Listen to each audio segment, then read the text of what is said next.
Para pedagang kaki lima yang berjualan di bahu jalan ini langsung ditertibkan oleh Dinas Satpol PP Kabupaten Lahad. Mereka dipaksa memindahkan barang dagangannya yang menutupi bahu jalan dan mengganggu arus lalu lintas.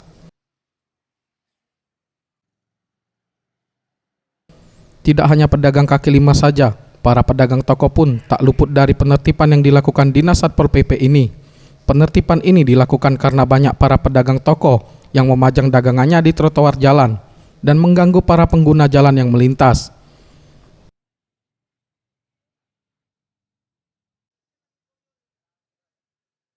Kabid Tibum Dinas Satpol PP, Abdul Rauf, mengatakan ulah para pedagang tersebut melanggar Perda Nomor 1 Tahun 2010 tentang larangan memajang dagangan di bahu jalan atau trotoar.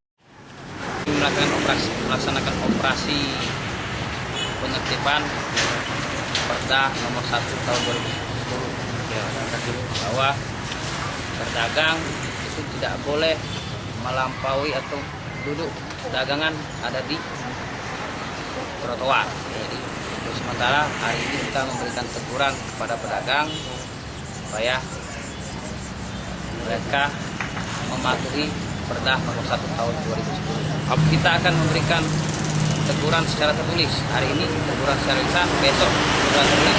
Apabila mereka melanggar, kita akan melakukan penyitaan. Itu sudah diatur di Perda Nomor 1 Tahun 2010. Untuk sementara, para pedagang yang ditertibkan hanya diberi sanksi berupa teguran secara lisan. Namun, apabila nanti masih didapati para pedagang yang berjualan di bahu jalan, maka Dinas Satpol PP Lahad akan mengambil penindakan dan penyitaan barang dagangan.